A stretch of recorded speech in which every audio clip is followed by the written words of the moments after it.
하나님의 말씀 마태복음 11장 28절로 30절의 말씀 합독하는 시간 갖겠습니다. 함께 읽습니다. 수고하고 무거운 짐진 자들아 다 내게로 오라. 내가 너희를 쉬게 하리라. 나는 마음이 온유하고 겸손하니 나의 멍에를 메고 내게 배우라. 그리하면 너희 마음이 쉼을 얻으리니 이는 내 명예는 쉽고 내 짐은 가벼움이라 하시니라. 아멘.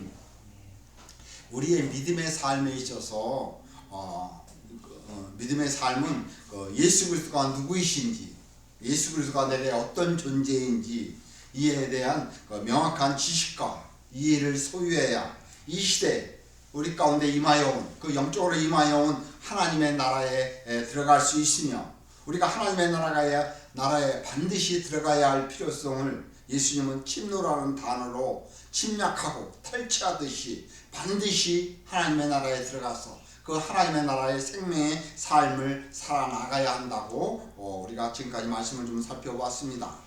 하지만 오늘 우리가 쭉 살펴보았듯이 하나님의 나라 백성이라고, 하나님의 백성이라고 자부하던 그 유대인들은 마치 장터에 노는 아이들처럼 자신들이 알고 있는 하나님에 대한 것이 전부인 것처럼 여기고, 예수님으로부터 시작된 하나님의 나라를 거부하고 배척한 까닭에 그들은 하나님의 무서운 진노의 심판을 받게 될 것임을 예수님이 경고하시는 말씀까지도 또한 살펴봤습니다.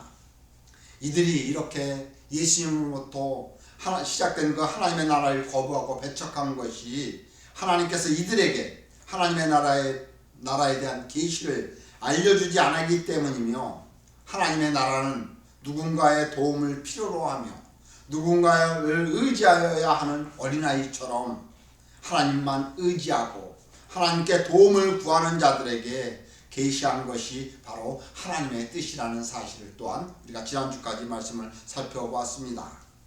지금까지 우리가 살펴보았던 복음의 핵심, 우리가 예수 그리스도를 믿을 수 있고 하나님의 나라에 대한 복음을 알게 된 것이 하나님의 크신 은혜이며 축복이라는 사실을 또한 우리가 깨달았을 것입니다. 하나님께서 우리에게 예수 그리스도를 계시하지 않았다면, 예수 그리스도를 우리를 알려주시 않았다면 우리는 하나님을 알지 못할 뿐만 아니라 이 하나님의 나라에 대한 복음도 또한 모르는 채 결국 하나님의 무서운 진노의 심판을 받을 수밖에 없다는 사실입니다. 하지만 하나님은 우리로 하여금 예수님을 믿게 하고 예수님을 알게 하시고 우리로 하여금 하나님의 나라의 그 영원한 생명의 삶을 살게 하기 위하였다는 것. 우리가 예수 그리스도를 믿게 된 것은 바로 영원한 생명의 삶을 살게 하기 위함이며, 또한 하나님의 무서운 진노의 심판을 면하게 하기 위함이며, 이 모든 것들이 하나님의 은혜이며 축복이라는 사실 또한, 그래서 우리가 감사하며 살아야 한다는 사실까지도 또한 살펴보았습니다. 오늘 우리가 살펴볼 마태복음 11장 28절부터 30절의 말씀은, 28절의 말씀은 우리가 그 예배를 시작하는 데서 저희가 성시로 사용하는 그런 말씀인데요. 이는 예수님께서 하나님의 백성들이라고 하는 그 유대인들을 지금 그들을 부르시고 초청하는 그런 말씀입니다.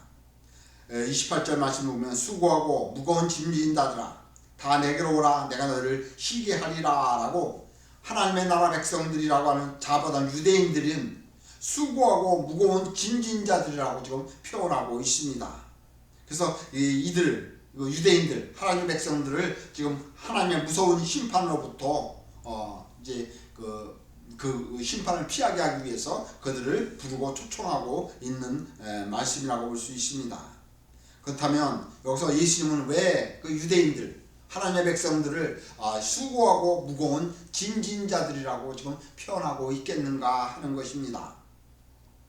이는 당시 바리새인들에 의해서 부과된 그 율법에 대한 율법주의적 해석의 짐을 의미하고 있는 것입니다.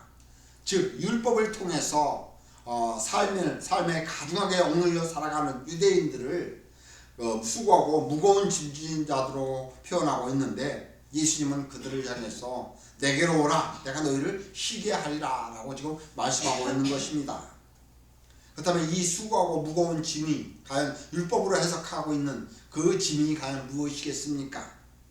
당시 바리새인들은 율법을 해석하면서 우리가 말씀을 율법을 하나님께서 주신 그 계명을 우리가 지켜야 한다라고 해서 나름대로 자기들 나름대로 해석을 했는데요. 율법을 재해석해서 613개에 달하는 계명을 만들어서 유대인들로 하여금 너희들이 하나님의 백성이면 이것을 지켜야 한다고 그렇게 계명을 만들었습니다.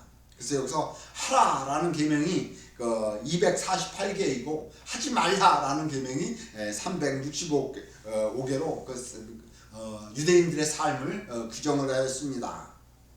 그래서 이렇게 이 계명을 지켜야만이 하나님의 백성이며 또한 이로 인해서 그들이 구원을 얻을 수 있다고 그들이 믿고 그렇게 그 계명을 지키려고 하였던 것입니다. 하지만 우리의 삶을 613개라는 이 계명으로 규제하는 것도 우스운 이야기겠지만 이것을 일일이 기억하고 지킨다는 것, 이것이 얼마나 어려운 일이겠습니까?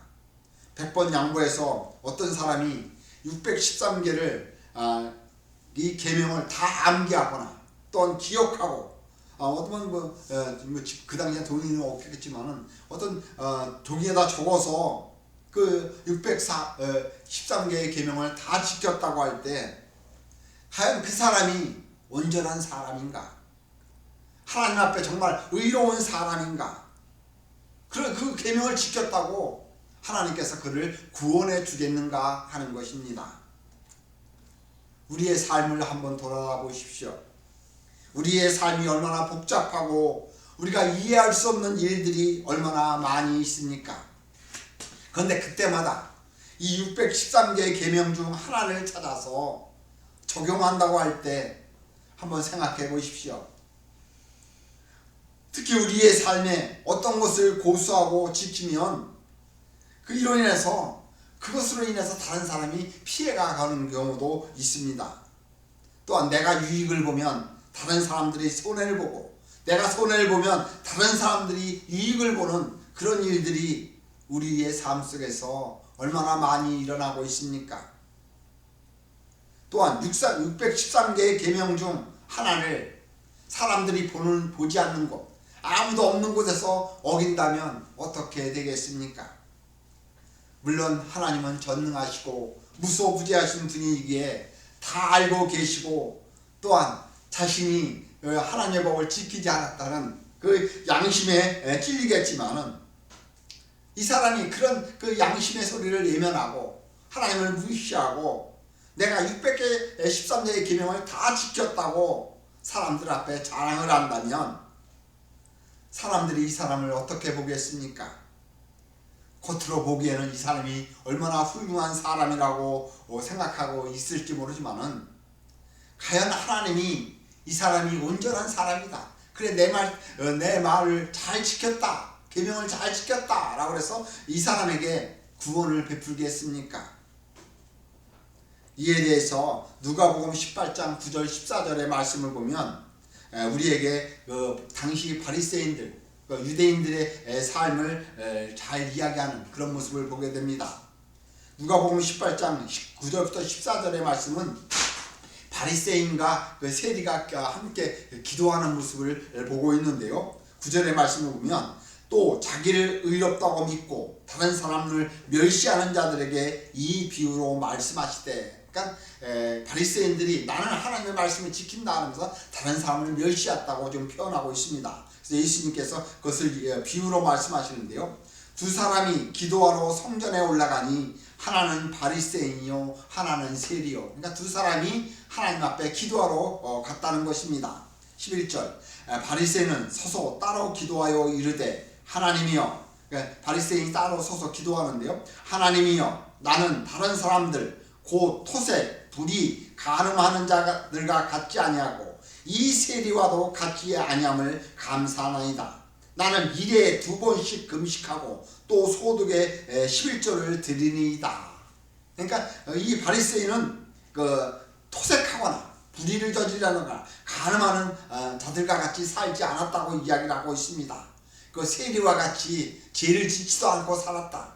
그래서 나는 그 한 주간의 삶을 2번씩 금식을 하고 또한 11조를 하나님 앞에 반드시 드렸다라고 자기를 자랑하는 그런 모습을 보게 됩니다. 근데 이에 반해서 13절의 말씀 보면 세리는 어떻게 기도하는가?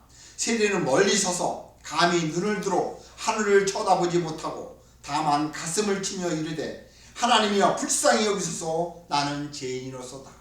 그러니까 이 세리는 뭐라고 이야기합니까? 나는 죄인이다 라고 고백하고 있는 것입니다. 이에 반해서 바리새인들은 나는 하나님의 말씀을 다 지켰다 라고 자기를 자랑하는 이 대조적인 그런 모습을 보게 됩니다. 근데 14절 내가 너희에게, 그러니까 예수님이 제자들에게 이야기하고 있습니다. 내가 너희에게 이르노니 이에 저 바리새인이 아니고 이 사람이 의롭다 하심을 받고 그의 집으로 내려가느니라. 누가 의롭다고 이야기합니까? 바리새인이 자기가 하나님의 계명을 지켰다고 의롭다고 이야기하는 것이 아니라 세리가 가슴을 치며 자신가 죄인이라고 고백하는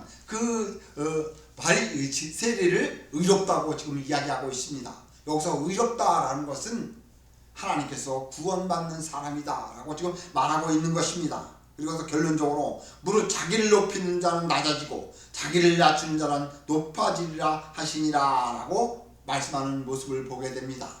그러니까 무엇입니까? 하나님 앞에 자기가 죄인이라고 자기가 의롭다고 자랑하는 사람보다도 하나님 앞에 자기가 죄인임을 아는 사람을 의롭다고, 그 사람을 구원받은 사람이라고 예수님이 말씀하는 모습을 보게 됩니다. 근데 여기서 우리가 살펴보는 말씀은 이 바리새인들이 나름대로 얼마나 계명대로 살기 위해서 얼마나 힘쓰고 애썼던 사람인가를 우리가 볼 수 있다는 것입니다. 근데 문제는 이들의 삶이 아까도 말씀드렸듯이 사람을 멸시하고 무시하는 그런 모습이 있다는 것입니다.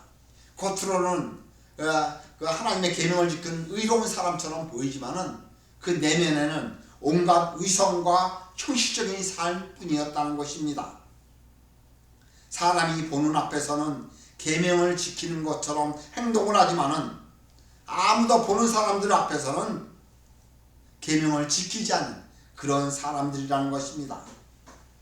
그럼에도 사회 지도층이라고 하는 바리새인들이나 당시 종교 지도자들은 백성들에게 이 613개의 계명을 만들어서 그 삶을 살 것을 강요하고 만약 지키지 않으면 유대인 사회의 그 공동체에서 벌을 준다든가 불이익을 주는 그런 행위도 서슴지 않았다는 것입니다. 예수님은 이들을 향해서 무거운 짐만 잔뜩 지우고 백성들에게 무거운 짐을 잔뜩 지우고 자기들은 손가락 하나 까딱하지 않는 자들이라고 마태복음 23장 4절의 말씀 보면 또 무거운 짐을 묶고 사람의 어깨에 지우되 자기는 이것을 한 손가락으로 움직이려고 하지 아니하였다라고 그 바리새인들과 그 종교 지도자들을 책망하시는 그런 모습을 보게 됩니다. 이러보건대 당시 유대인들이 계명을 지키는 것에 대해서 항상 불안하고 초조하고 그로 말미암아 삶의 평안을 누릴 수 없고 항상 무거운 짐진 자처럼 삶의 스트레스를 겪으며 살았을 것입니다. 사람이 613개의 계명을 다 지킬 수도 없겠지만 이를 어기지 않고 일일이 삶 속에서 적용하면서 산다는 것, 얼마나 많은 스트레스를 받았겠습니까? 이는 우리 역시 세상을 살아나가면서 그리스도인으로 인해서 해야 될 일과 하지 말아야 할 일들로 얼마나 많은 어려움을 겪습니까? 우리가 그 주일날 이렇게 모여서 예배드리는 거, 다른 사람들은 놀러 다니는데 이런 것 때문에 삶의 제약을 받는 것도 또한 우리의 모습이 아닙니까? 또한 예수 그리스도를 믿는다고 하면서 믿는다는 이유 때문에 손해도 감수하는 일들이 얼마나 많이 있습니까?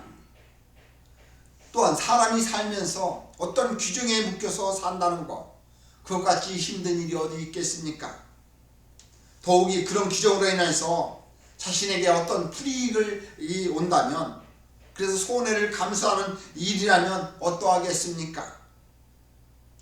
따라서 예수님은 하나님의 백성이라고 자부하며 나름대로 계명을 지키며 살고자 하는 유대인들을 향해서 내게로 오라, 내가 너희를 쉬게 하리라 라고 이들을 부르고 있는데, 29절의 말씀을 보면 나는 마음이 온유하고 겸손하니 나의 멍에를 메고 내게 배우라, 그리하면 너의 마음이 쉼을 얻으리라 라고, 예수님은 마음이 온유하고 겸손하며 예수님의 멍에를 메고 배우면 그들의 마음에 안식을 누릴 수 있다고 예수님이 말씀하는 모습을 보게 됩니다. 그런데 여기서 멍에가 무엇입니까? 지금은 모든 일들을, 농사 일을 농기계가 다 하지만은, 제가 어릴 때 보면 농사를 지을 때 보통 소의 멍에를 메고 쟁기를 가지고 밭과 논을 갈고요, 또 무거운 짐을 실을 때 그 멍에를 메어서 마차를 소가 끌고 가는 일들을 했습니다. 그러니까 사람이 할 수 없는 그 힘든 일을 소에게 멍에를 메우고 일을 했던 것입니다. 그래서 어릴 때 저 그런 소를 보면 소가 얼마나 힘들까 참 안쓰러웠는데요. 이 당시 그 팔레스타인 지역도 지역에는 그 쟁기가 우리는 한 마리가 그 소가 끌었는데요, 그 당시에는 두 마리 소가 끌었다고 이야기합니다. 이 밭을 갈 때 두 마리 소를 사용하는데, 보통 한 마리는 젊은 소를 끌고요, 한 마리는 좀 그 나이가 많은 그 노련한 소를 끌어서 젊은 소를 가르치려고, 훈련시키려고 이렇게 두 마리를 가지고 쟁기를 메어서 밭을 갈았다고 이야기를 하고 있습니다. 이런 개념 때문에 당시 사람들은 멍에를 맨다는 것에 대해서 어떤 스승에게 배운다는 의미로 이해하였을 것입니다. 그러니까 예수님이 나의 멍에를 메라 하는 건 이 스승에서 선생님에게 배워야 한다고 생각을 했을 것입니다. 근데 당시 그 선생님에게 무엇을 배운다는 것은 그 선생님 집에서 집에서 살면서 그 스승에게 지식뿐만 아니라 그 스승의 인격과 삶의 전반적인 것을 배웠다는 것입니다. 그런데 지금 예수님이 나의 멍에를 메고 배우라 라고 말씀하시는 것은 이러한 그 스승과 제자의 개념으로 당시 유대인들을 부르고 초청하고 있다고 하기보다는 새로운 시대에, 새로운 질서에 따른 그 하나님의 나라가 도래했기 때문에 그 하나님의 나라에 유대인들을 부르고 초청하고 있는 것입니다. 이는 우리가 지난 몇 주간에 걸쳐 살펴보았듯이, 예수님 당시에 유대인들은 예수님의 사역에 대해서 올바로 반응하지 않고 예수님을 대적하고 거부하였기 때문에 이들이 하나님의 무서운 심판을 받을 것이기에 예수님은 다시 한번 하나님의 나라의 복음에 올바로 반응할 것을 지금 요구하고 있는 것입니다. 근데 문제는 나의 멍에를 배우라 라고 나의 멍에를 메고 배우라 라는 예수님의 멍에를 메우고 배워야만이 마음의 힘을 얻고 안식을 누릴 수 있다고 예수님이 말씀하고 있는 것입니다. 이는 다시 말해서 예수님의 멍에를 메야만이 하나님의 나라의 백성으로서 삶을 살아갈 수 있으며 하나님의 나라 안에서 안식을 누릴 수 있다라고 말씀하고 있는 것입니다. 제가 군대는 가지 않았어도요, 그래도 군사 기초훈련을 받았습니다. 근데 제가 이제 그 당시 그 군사 기초훈련을 받을 때 이 쿠데타가 이런 군부 독재 시대 때인데 80년대 때인데요.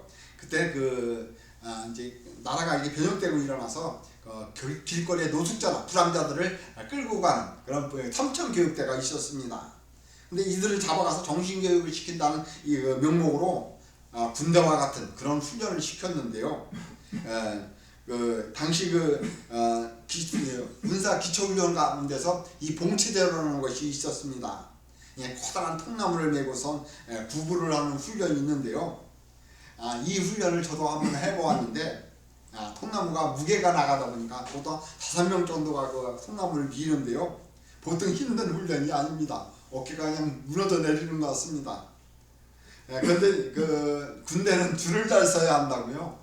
어느 날 제가 줄을 잘 섰습니다.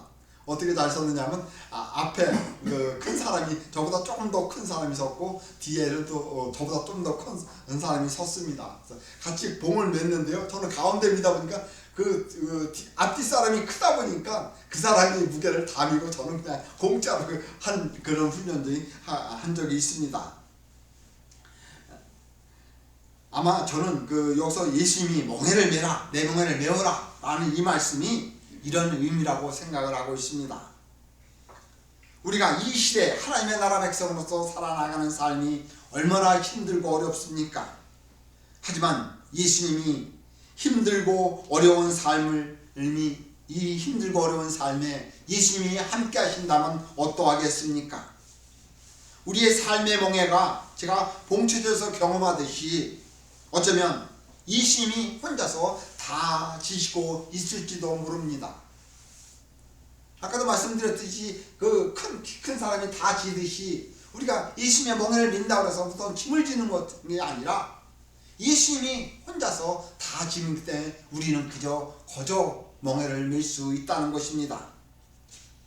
그렇다면 우리의 삶이 비록 힘들고 어렵다고 할지라도 우리가 어떠한 삶의 환경에 있을지라도 우리는 넉넉히 이겨나갈 수 있을 것입니다.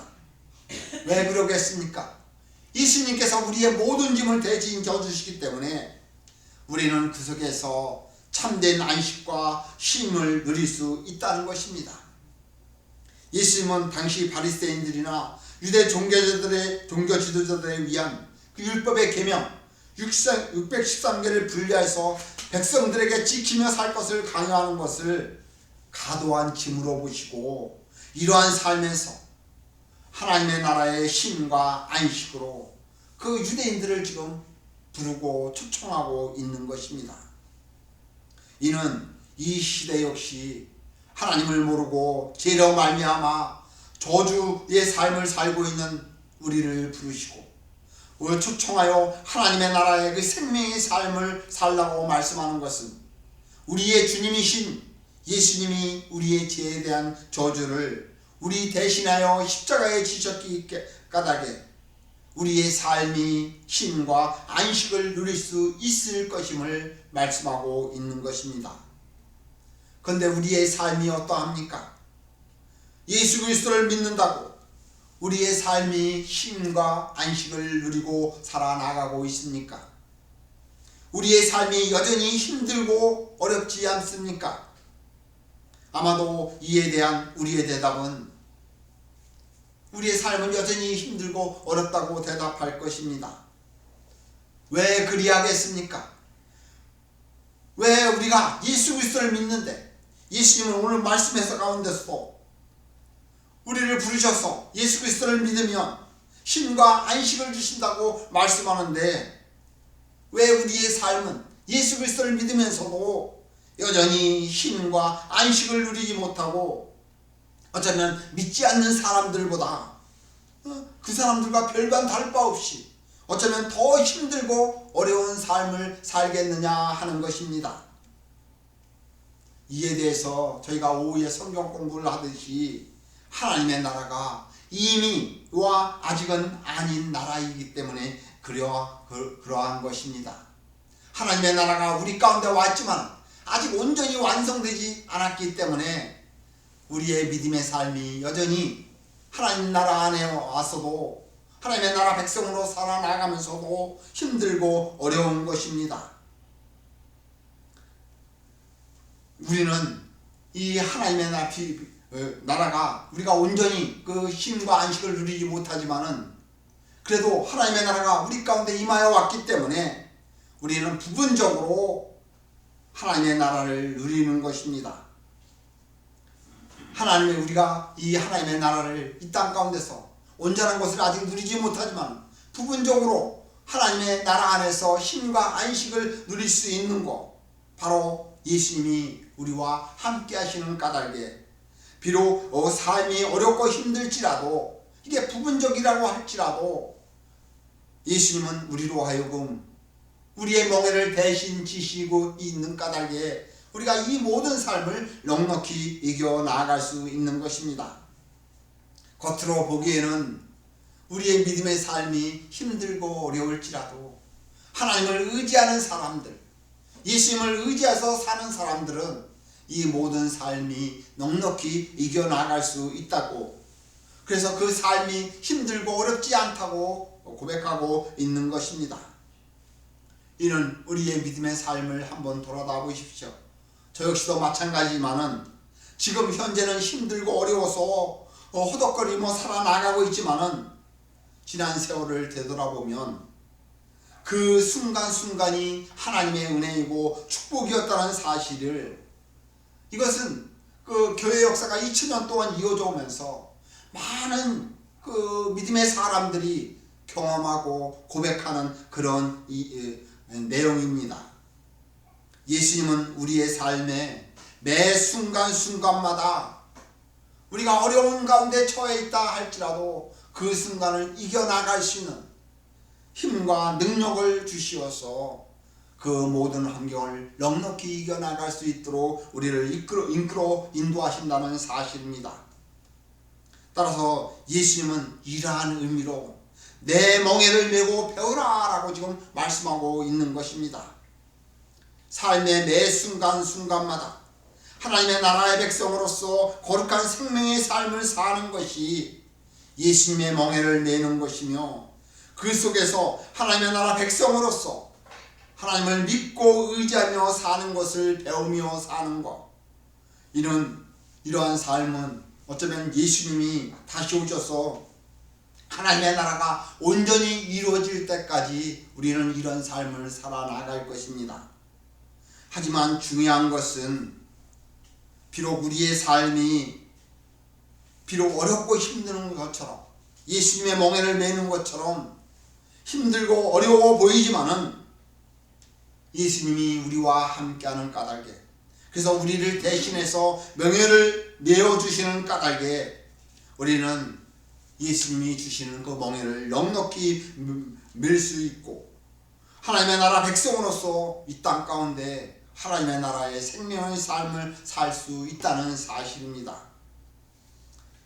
예수님은 바로 이러한 삶을 위해서 우리를 부르시고 지금 초청하고 있는 것입니다.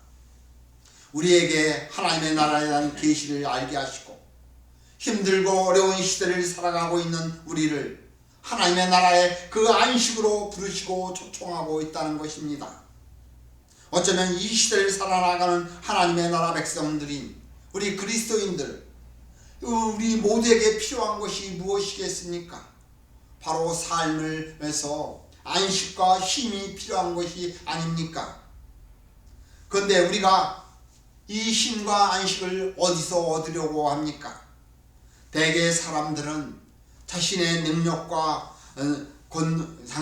자신의 힘과 능력으로 힘과 안식을 얻기 위해서 돈, 명예, 권력을 그렇게 소유하려고 할 것입니다. 이 돈과 명예, 권력이 자신에게 힘과 안식을 줄 것이라고 믿고 있는 까닭에 그렇게 사람들은 치열하게 경쟁하며 사는지도 모릅니다.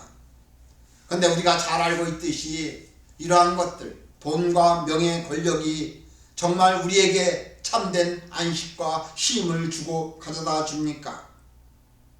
그렇다고 생각하고 있는 사람도 있을지 모르지만은 제가 단언컨대 결코 돈과 명예, 권력은 우리에게 참되고 영원한 힘과 안식을 가져다 주지 못한다는 것입니다.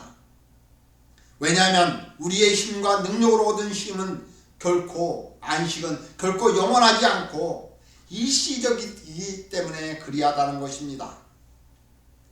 왜 우리가 누리려고 하는 우리의 힘과 능력으로 얻은 그 힘과 안식이 일시적이겠습니까? 이는 하나님만이 우리에게 참되고 영원한 안식을 가져다 주기 때문인 것입니다. 결코 우리 인간은 참되고 영원한 안식을 스스로 만들어낼 수도 창출해낼 수도 없는 그런 사람들입니다. 이는 창세기 3장에서 보듯이 우리 인간이 스스로 하나님처럼 되고자 모든 것을 자신 스스로 할 수 있다고 생각해서 하나님의 뜻에 불순종한 결과가 어떻게 나타납니까? 창세기 3장 17절부터 19절의 말씀 보면 하나님께서 하나님의 뜻을 어긴 아담과 하와에게 그 저주를 내는데요. 이 17절부터 19절의 말씀은 아담에게 하나님이 그 벌을 내리시는 말씀입니다. 아담에게 이르시되 내가 내 아내의 말을 듣고 내가 내게 먹지 말라 한 나무의 열매를 먹었은즉 땅은 너로 말미암아 저주를 받고 너는 내 평생에 수고하여야 그 소산을 먹으리라. 그러니까 하나님께서 아담에게 저주를 내렸는데요. 평생에 일을 해야, 수고해야 그 열매를 먹는다고 이야기합니다. 땅이 내게 가시덤불과 엉겅퀴를 낼 것이라. 내가 먹을 것은 밭의 채소인즉 내가 흙으로 돌아갈 때까지 얼굴에 땀을 흘려야 먹을 것을 먹으리니 내가 그것에서 취함을 입었습니다. 너는 흙이니 흙으로 돌아갈 것이냐 하시니라. 라고 하나님의 뜻에 불순종함으로 말미암아 자신이 무엇을 얻으려고 스스로 하나님의 뜻을 어긴 결과 땅으로부터 저주가 나오고 이 땅 가운데서 수고가 애써도 그 노력한 만큼 결과를 얻지 못하고 결국에는 어떻게 되었느냐? 수고의 결과를 얻지 못하고 결국에는 흙으로 돌아가는 그런 죽음을 맞는다고 말씀하고 있는 것입니다. 그러니까 이 말씀은 하나님의 뜻을 어긴 결과, 하나님의 뜻에 불순종한 결과 사람은 그래서 저주를 받아서 사람은 고생하다가 결국에는 죽음을 맞는다라고 하나님께서 말씀하고 있는 것입니다. 그런데 성경에서는 이 모든 우리의 죄로 인한 저주를 예수님께서 우리를 대신해서 예수님께서 십자가에 못 박혀 죽으셨기에 예수 그리스도를 믿으면 이 모든 죄로 인한 저주에서 벗어나서 하나님의 나라 안에서 참된 안식을 누릴 수 있다고 말씀하고 있는 것입니다. 따라서 예수님은 이 하나님의 나라에 참되고 영원한 쉼과 안식으로 우리를 부르고 초청하고 있다는 것입니다. 이것이 바로 복음의 핵심인 것입니다. 세상으로부터 하나님으로부터 저주를 받은 인생들, 그래서 고생하며 살다가 결국엔 죽음을 맞는 그런 인생에서 예수 그리스도를 믿으면 하나님의 나라에서 참된 안식과 쉼을 누리라고 우리를 부르고 초청하고 있다는 것, 그것이 바로 복음의 핵심인 것입니다. 따라서 우리가 궁극적으로 누려야 할 것이 무엇인가? 바로 하나님의 나라에서 참되고 영원한 쉼과 안식인 것입니다. 그렇다면 이를 위해서 우리가 어떻게 해야 하겠습니까? 이 말씀을 한 귀로 듣고 한 귀로 흘려버리고 그냥 세상에서 호덕이며 전전긍긍이며 살아가야 하겠습니까? 세상 풍부에서 참된 쉼과 안식을 누리고 내 힘으로 얻으려고 그렇게 살아가고자 하겠습니까? 죽음을 두려워하며 마음이 불안하고 초조해하며 그렇게 살아가려고 하겠습니까? 오늘 말씀을 듣고 이 복음의 핵심을 듣고 예수님의 부르심에 초청에 응답하시는 것이 우리의 몫입니다. 하나님 앞에 나와서 우리의 영혼의 무릎을 꿇고 하나님을 섬기는 헌신의 삶을 살 것을 결단하고 고백해야 할 것입니다. 예수님 안에는 참된 평안과 쉼과 안식이 있기 때문에 우리는 이런 결단을 해야 한다는 것입니다. 비록 우리가 예수 그리스도를 믿는다고 할지라도 참된 그 온전한 안식을 누리지 못한다고 할지라도 우리는 예수님이 우리와 함께 하시는 까닭에 하나님의 나라의 그 안식과 쉼을 부분적으로는 누릴 수 있습니다. 그러나 하나님의 나라가 온전히 이루어지는 그때는 이 안식을 우리가 그 온전한 안식을 누릴 수 있다는 것입니다. 하나님의 나라가 온전히 이루어지면 그곳에는 더 이상 눈물도 없고 저주도 없는 참된 평안과 쉼과 안식만이 존재하는 그런 영원한 삶을 살 수 있다고 성경은 우리에게 말씀하고 있는 것입니다. 그래서 예수님이 오늘 우리에게 말씀하고 있는 것입니다. 수고하고 무거운 짐진 자들아 다 내게로 오라. 내가 너희를 쉬게 하리라. 나는 마음이 온유하고 겸손하니 나의 멍에를 배우고 메고 내게 배우라. 그러면 너희 마음이 쉼을 얻으리라. 라고 예수님께 나오는 사람들은 예수님은 결코 예면하지 않으십니다. 예수님께 나오는 사람들의 삶은 예수님께서 책임져 주십니다. 예수님은 마음이 온유하고 겸손하여 말씀의 진리에 따라 복음의 초청에 응하는 자들을 결코 예면하지 않으시고 우리를 품어주시며 세상에서 지친 우리를 위로하여 주시고 격려하여 주시고 새 힘을 주셔서 하나님의 나라가 온전히 이루어지는 그날까지 우리와 함께하여 주시어서 우리의 삶을 인도하신다는 사실입니다. 우리는 이 복음의 초청에 응답하여야 합니다. 그리고 결단해야 합니다. 하나님 앞에 하나님을 섬기는 헌신의 삶을 살겠다고 고백하고 결단해서 하나님이 주시는 그 참된 쉼과 안식을 누리는 삶을 살아나가는 우리 모두가 되시기를 예수님의 이름으로 간절히 축원을 드리겠습니다. 기도하겠습니다.